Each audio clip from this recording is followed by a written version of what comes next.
प्रधानमंत्री मोदी और सीएम योगी ने दिव्यांग महिला शिखा से मुलाकात की। शिखा ने जब प्रधानमंत्री मोदी के पैर छूने की कोशिश की तो प्रधानमंत्री खुद शिखा के पैर छूने लगे। पीएम मोदी ने शिखा से बात की और सीएम योगी ने भी शिखा से बात की और उनका हालचाल जाना। पीएम के मिलने के बाद शिखा बहुत उत्साहित दिखी और न्यूज 18 इंडिया से खास बातचीत में कहा कि पीएम मोदी और सीएम योगी दिव्यांगों का बहुत ख्याल रखते हैं।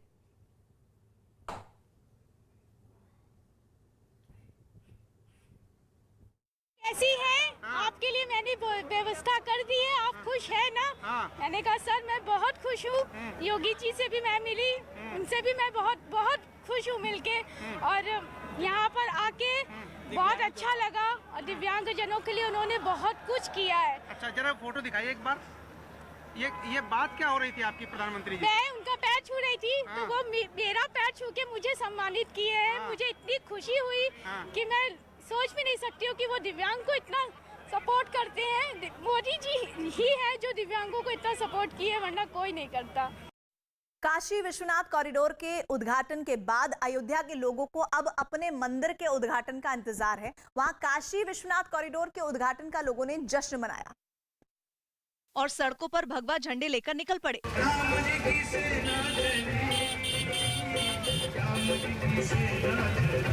इस जुलूस का एक मकसद तो था काशी विश्वनाथ कॉरिडोर की खुशी मनाना और दूसरा मकसद था ये संदेश देना कि उन्हें राम मंदिर के उद्घाटन का कितना बेसब्री से इंतजार है। जुलूस में शामिल लोगों ने बातों बातों में ये भी बोल दिया, मैम सिर्फ जय श्री राम। कुछ दिन में आपको सामने दिखेगा, जल्दी राम मंदिर तैयार हो चुका है। जय श्री राम। अयोध्या में मंदिर निर्माण का काम जोर शोर से चल रहा है और वहां के लोगों को उम्मीद है कि काशी विश्वनाथ कॉरिडोर की तरह ही तय समय पर मंदिर भी बन जाएगा और पीएम उसका उद्घाटन करेंगे। यूरोप के कोसोवो में चंदा जुटाने के लिए अनोखा तरीका अपनाया गया। वहां हर साल की तरह इस बार भी लोग यहां तक कि छोटे छोटे बच्चे भी सेंटा क्लॉज बनकर मिनी मैराथन में दौड़ पड़े ताकि लगभग 700 जरूरतमंद परिवारों की मदद हो पाए, जिसके लिए क्या बच्चे क्या बड़े सभी सेंटा क्लॉज के लाल लिबास में पूरे सज धज कर मैराथन में हिस्सा लेने पहुंचे और जैसे ही इशारा हुआ सभी ने दौड़ लगा दी।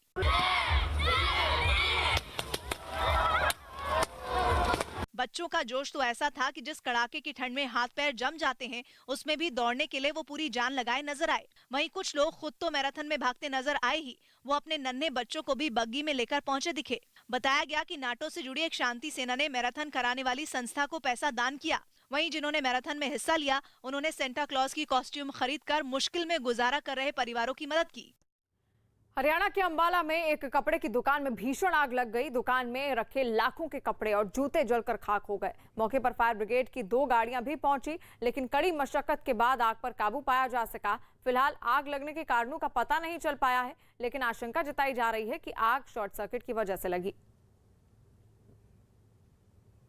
अभी हमें सूचना मिली थी, सूचना पाके मैं मौका पे पहुंचा हूं और फायर ब्रिगेड की गाड़ियां भी आई हुई हैं। कंबलों की दुकान बताई गई गौड़ गारमेंट्स के नाम से, रुक्मणी देवी हाल के सामने।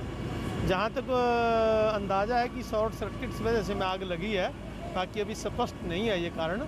कोई इसमें जानी नुकसान तो नहीं हुआ है, लेकिन जो सामान के अंदर दुकान के अंदर सामान था वो तकरीबन सारा है जो नष्ट हो चुका है, तो आग पे काबू पा लिया गया।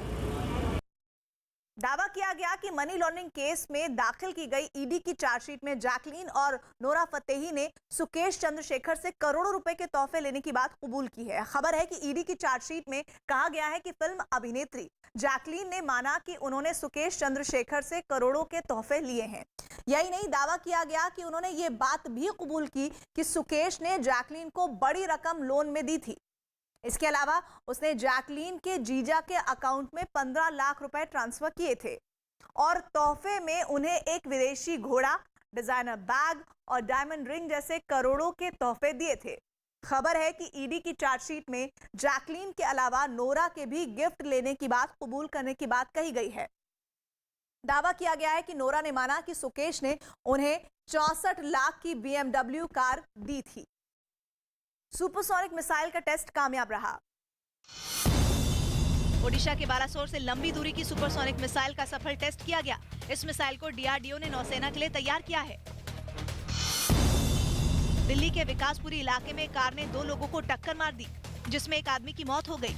इस हादसे के बाद वहां लोगों ने आरोपी को पकड़कर पुलिस के हवाले कर दिया। खेल मंत्री अनुराग ठाकुर ने दिल्ली में स्पोर्ट्स अथॉरिटी ऑफ इंडिया के दफ्तर में एक बैठक की, जिसमें 2024 में होने वाले पेरिस ओलंपिक्स की तैयारियों पर चर्चा की गई। साथ ही खेल मंत्री ने पैरा एथलीटों के लिए भी जरूरी कदम उठाने के निर्देश दिए। 2024 में होने वाली ओलंपिक्स और बीच में जितने वर्ल्ड चैंपियनशिप्स होंगे उसमें भारत का प्रदर्शन अच्छा, उसका एक रोड मैप तैयार हो। पंजाब के विधानसभा चुनाव से पहले चंडीगढ़ में नगर निगम के चुनाव की तैयारी तेज हो गई। इन चुनावों को पार्टियां पंजाब चुनाव के सेमीफाइनल की तरह देख रही हैं। चंडीगढ़ नगर निगम चुनाव को सेमीफाइनल के तौर पे देखा जा रहा है। सभी पार्टियों से बड़े स्टार प्रचारक प्रचार के दौरान देखने को मिलेंगे। अभी चंडीगढ़ के नगर निगम पर बीजेपी का कब्जा है, लेकिन बीजेपी ने चुनाव प्रचार में अपने कई सीएम और केंद्रीय मंत्रियों तक को उतार दिया है। बड़ा महत्वपूर्ण चुनाव रहता है और इसमें कोई भी चुनाव होता है उसमें पार्टी अपनी पूरी ताकत झोंकती है। हालांकि कांग्रेस ने आरोप लगाया कि बीजेपी ने विकास किया होता तो स्टार प्रचारकों की जरूरत नहीं पड़ती। मुझे नहीं समझ आता कि अगर 6 साल जो पार्टी सत्ता में रही हो, अगर उसने कुछ किया होता शहर के लिए, तो इन प्रचारकों की ऐसे छोटे इलेक्शन के लिए जरूरत नहीं है। बैडमिंटन खिलाड़ी B Sai Praneeth world championship के पहले ही दौर में हारकर बाहर हो गए। उन्हें 21-17, 7-21 और 18-21 से शिकस्त झेलनी पड़ी।